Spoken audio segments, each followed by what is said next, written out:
So hello everyone दोस्तों, आज है हमारा 1000 वीडियोस की सीरीज का 79th वीडियो। सो फ्रेंड्स, आज का जो हमारा वीडियो होने वाला है वो है कॉम्प्लेक्स मैट्रिक्स का क्लासिफिकेशन एंड देन हम बात करेंगे यूनिटरी मैट्रिक्स क्या होती है। इनसे पहले वाली जो वीडियोस थे मैं उनमें ऑलरेडी बता चुका हूं कि हर्मिशियन मैट्रिक्स क्या होती है, स्क्यू हर्मिशियन मैट्रिक्स क्या होती है एंड देन उससे पहले मैंने रियल मैट्रिक्स का जो क्लासिफिकेशन था, symmetric matrix, skew symmetric matrix and orthogonal matrix, इन तीनों की वीडियोस भी प्रिपेयर कर रखी है ऑलरेडी, तो आप प्लेलिस्ट से जाके चेक कर सकते हो। सो फ्रेंड्स, आज जो है हम कॉम्प्लेक्स मैट्रिक्स का पहले क्लासिफिकेशन देखेंगे। सो इसका क्लासिफिकेशन 3 टाइप्स में होता है। पहला होता है Hermitian matrix, second skew Hermitian matrix and third होता है यूनिटरी मैट्रिक्स।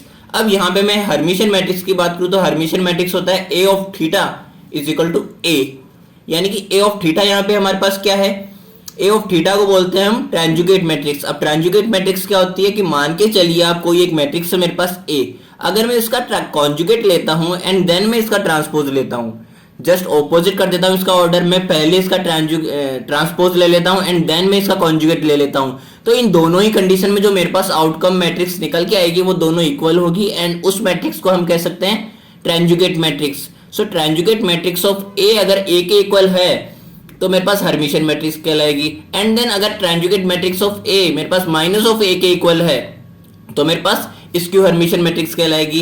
एंड अगर मेरे पास A of theta, A of transjugate matrix A inverse के इक्वल है तो मेरे पास यूनिटरी मैट्रिक्स कहलाएगी। आइए यूनिटरी मैट्रिक्स को डेप्थ में एक्सप्लेन करते हैं।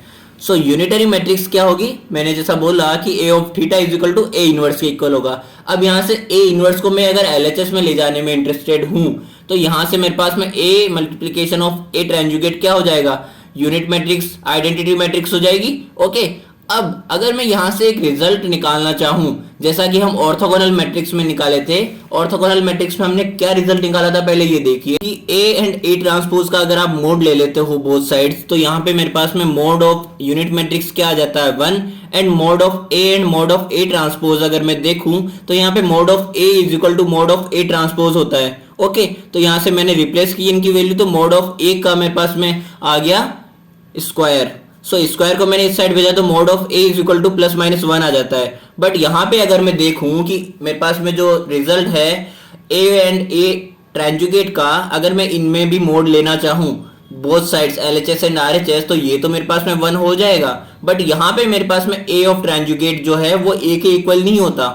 ओके, तो इस कारण से मेरे पास में जो मोड ऑफ ए है वो प्लस माइनस 1 के इक्वल में नहीं आता। यहाँ से ये वाली चीज जो है नोट करने की है, क्योंकि कई बार हम क्या है, अगर ये वाली चीज यहाँ पे प्लस माइनस 1 हो रहा है ऑर्थोगोनल मैट्रिक्स के लिए तो हम यहाँ पे भी कर देते हैं, ये मिस्टेक नहीं करनी है। ओके, सो ये था हमारा आज का वीडियो।